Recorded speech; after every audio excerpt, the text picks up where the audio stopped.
Pessoal, beleza? Resolvi fazer esse vídeo, pessoal, e assim, os recursos foram um pouco limitados, mas a intenção é trazer de uma forma mais abrangente essa parte introdutória, né? Muitos alunos ficaram com dúvidas com relação a qual que é a proposta do curso, quais serão os temas que serão trabalhados. Então resolvi fazer essa videoaula, né? Mas explicativa, tá bom? Para vocês tirarem a dúvida de vocês e acompanhar. Se dessa maneira vocês acharem que ficou mais fácil de compreender, eu posso tentar adotar videoaulas no decorrer do curso para agregar no conhecimento de vocês, beleza? Então o primeiro ponto que nós vamos ver é qual que é o curso que nós iremos fazer pela Associação dos Terapeutas Cristãos no Brasil. Então a primeira coisa que nós vamos entender é qual que é o curso. Então o curso é aconselhamento pastoral. Quando a gente fala sobre aconselhamento pastoral, logo vem na nossa mente as seguintes diretrizes. Primeiro, a religião, né? E segundo, vem logo a igreja, né?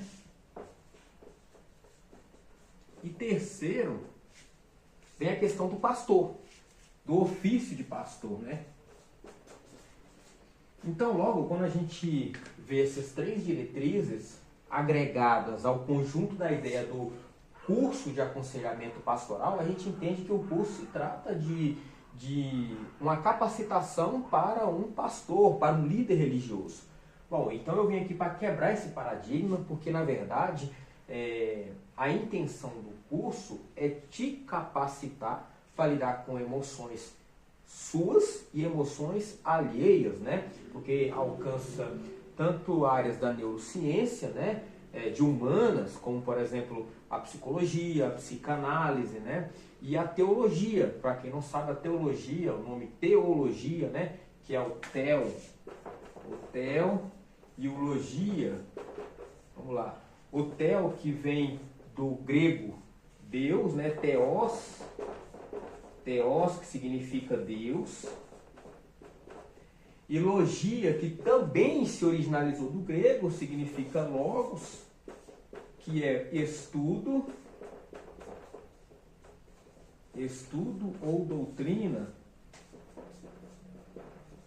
Estudo ou doutrina sobre Deus. Então, a gente falar sobre teologia é uma ciência que não é exata, entendeu? A gente precisa ter isso em mente. A teologia não é uma ciência exata, porque estudar Deus não tem como a gente ir na nossa mente limitada, nos nossos recursos limitados humanos, é impossível compreender a mente de Deus. Então a teologia ela acaba não sendo uma ciência exata, por isso que agregada aos conjuntos de valores que vem com a psicanálise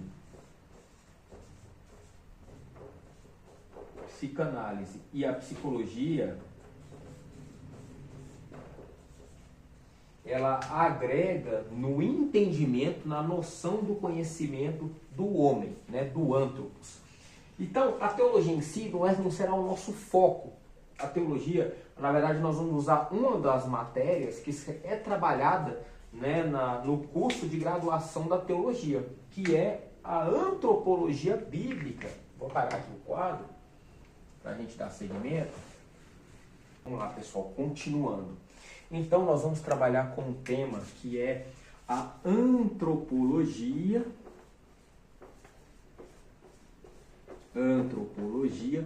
bíblica. Existem várias antropologias, tá? Existe a antropologia do campo da biologia, existe a antropologia filosófica, existe a antropologia... Ou seja, existem várias diretrizes que estudam a antropologia. O que é a antropologia? Também originalizada no termo grego, o antropo é homem ou ser humano. E logia, nós já aprendemos, né, na explicação anterior, vem de logos, que significa doutrina ou estudo sobre o homem. A antropologia bíblica hoje é o recurso que nós temos mais antigo e que carrega mais veracidade nas informações. Qual que é a base, né? Qual que é a estrutura que fundamenta essa ideia? A coligação que existe entre os pontos que são tratados. Por exemplo, faz mais sentido acerca da existência, a parte existencial, né? a cosmologia bíblica, né? A questão do desenvolvimento, a questão da formação das emoções, do agrupamento do seu organismo, né? Da sua forma que você foi inserido no mundo atual, enfim, é a forma que você gera, que pessoas conseguem gerar vida, enfim. A Bíblia, ela consegue esclarecer com mais clareza. Então a Bíblia é um livro muito antigo, né?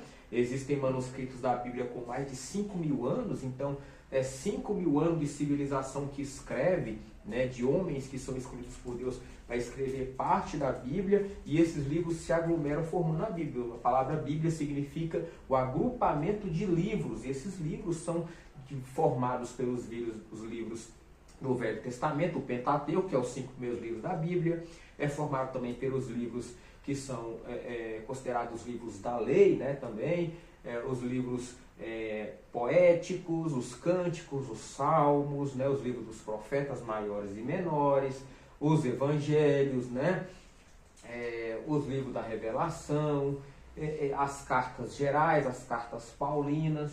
Então essa é a composição daquilo que nós conhecemos como Bíblia, que é um composto de vários livros que é modulado ou estruturado pela teologia, para aquilo que é agregado a Deus, aponta para Deus, tá bom? Então, essa será a nossa fonte de inspiração para esse curso, beleza, pessoal?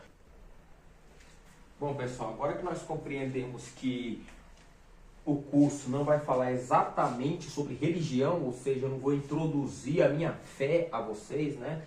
Mas eu vou usar o recurso da Bíblia, que é um instrumento de trabalho para quem é terapeuta cristão, né? Acaba sendo uma ferramenta de trabalho, né?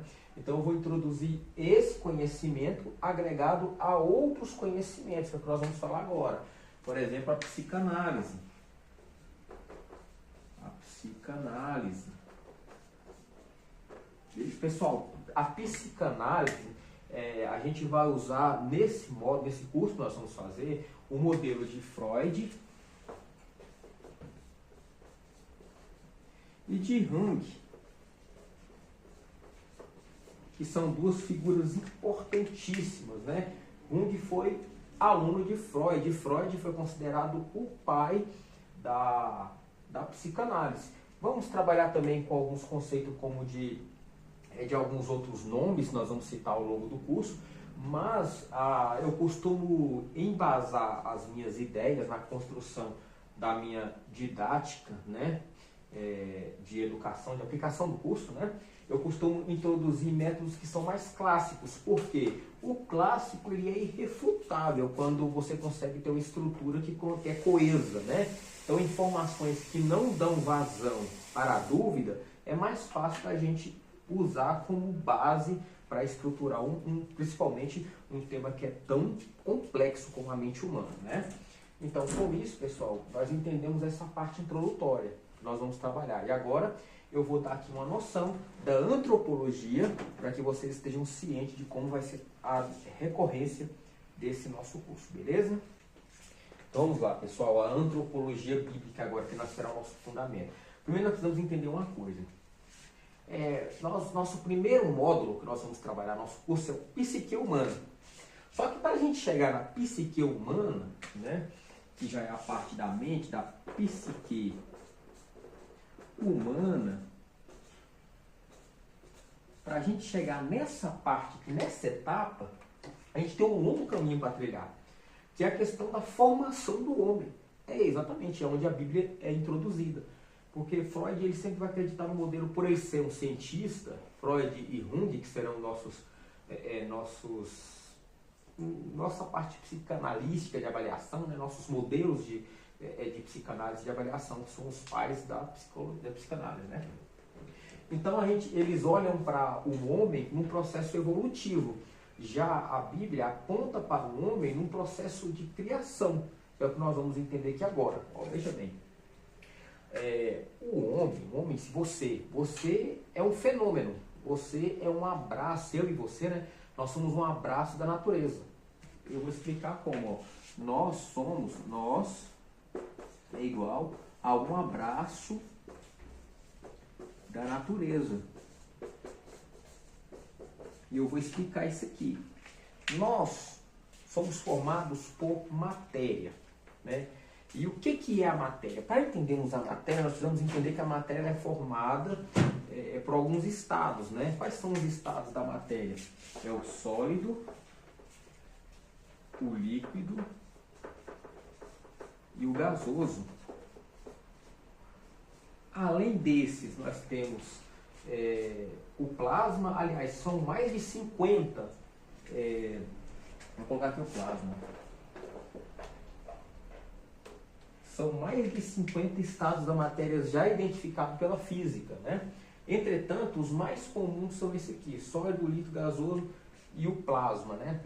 Que vai ser o nosso objeto de avaliação nesse instante, para não ficar muito difícil de compreender esse tema. Então veja bem, presta bastante atenção nesse vídeo, nessa etapa, porque ela vai ajudar vocês a entender, a situar o quão profundo nós vamos por meio desse curso, tá bom? Olha só. O que significa estar no estado da matéria? Significa que você pode habitar no mundo físico. A matéria, ela só existe no mundo físico, correto? Olha só, eu vou dar um exemplo para vocês, bacana para vocês entenderem. Quem já ouviu falar, por exemplo, existe o mundo espiritual. O mundo espiritual é o mundo invisível. Tá, vamos lá, vamos analisar o mundo espiritual aqui. E vamos voltar aqui já, ó. Eu vou criar aqui um desenho mais ou menos aqui, ó. Então aqui vou colocar um pontinho aqui, vou colocar um pontinho aqui e vou colocar um pontinho aqui também. Aqui eu vou chamar de macro. Todo mundo sabe o que significa o macro, né? Macro é aquilo que é grande, algo fora da realidade, mensurável de qualquer medida, né? É o macro. Aqui nós vamos colocar o real. E aqui nós vamos colocar o micro. Ó, existe o micro, existe o real e existe o macro. Esse real pode ser substituído por qualquer outro modelo visível. Vou colocar aqui visível também. Visível, fica mais fácil da gente compreender, certo? Então vamos lá. Esse aqui é o mundo espiritual. Como assim, Daniel? Me explica. Vamos lá. Imagina o seguinte, tudo aquilo que é invisível aos nossos olhos, nós não enxergamos, entretanto não quer dizer que não exista. Por exemplo, as bactérias, os micro-organismos, os vírus, né? Eles estão nesse grau aqui, eles são microscópicos, né? A gente precisaria de recursos tecnológicos para enxergá-los. E mesmo esses seres, esses micro-organismos, né? Ainda assim eles possuem sistemas, e dentro desse sistema existem outros micro-organismos que são ainda menores, né? Ou seja, é uma infinidade apontada por micro e uma infinidade apontada por macro, é onde eu vou dizer aqui agora. Tem coisas que são tão grandes que nós não conseguimos ver. Por exemplo, nós não temos noção do tamanho da planeta Terra, nós não temos noção do tamanho do universo, nós não temos noção do tamanho da galáxia, e por aí vai. Ou seja, é o macro, é aquilo que é tão grande que nossos olhos não conseguem mensurar, ou aquilo que é tão pequeno que nossos olhos não conseguem mensurar. O mundo espiritual se enquadra nessa característica. Tem muitas pessoas que acham que o mundo espiritual é como se fosse um espelho da realidade. Por exemplo, eu olho para o espelho, aquilo que está excedente ao espelho é que é o mundo espiritual. É um reflexo, é um paralelo daquilo que é a realidade. Entretanto, não é muito coerente esse pensamento, eu vou explicar o porquê. Quando nós olhamos para um mundo paralelo ao nosso, nós vamos achar que, por exemplo, aquelas figuras de seres humanos em decomposição, distorcidos, imagens de rostos distorcidos, seres humanos em estados avançados de decomposição, com parte de sua pele caindo, usando trapos, usando roupas, aquilo para nós vai ser uma definição do que são demônios no mundo espiritual, por exemplo. Entendeu? Nós vamos ter esse método de associação baseado nessa ótica, nessa cultura que é introduzida no nosso meio de compreender o mundo espiritual. Agora, quando a gente olha por esse ponto, a gente vai ver que não é bem assim. A Bíblia fala que existem demônios que são...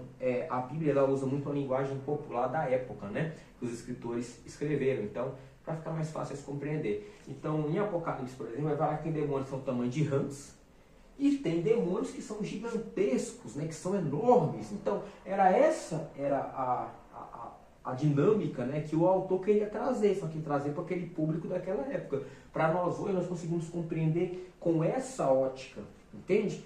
Então, ou seja, o universo ele é todo conectado. O universo, a Bíblia vai falar que o mundo foi criado por meio de Jesus. Ou seja, lá em Gênesis capítulo 1, versículo 3 vai dizer: e haja luz. Aí o evangelista João, lá no seu evangelho, vai dizer o seguinte, que Jesus ele é a luz do mundo, tudo se fez por meio dele. Ou seja, tudo que é criável só é possível criar por meio da luz. Então Jesus é a luz que faz tudo ser criado, entende? Então, ou seja, quando Jesus ilumina o mundo, tudo se começa a ganhar forma, a ser criado. Então a gente entende que o mundo espiritual e o mundo real, ele é uma conexão, ele é uma linha tênue que vai se ampliando, né? Inclusive nós temos relatos que o universo está em constante crescimento, tanto para o macro quanto para o micro, né? Em escalas que são impossíveis de ser mensuradas pelos nossos recursos, e talvez nunca serão, tá bom?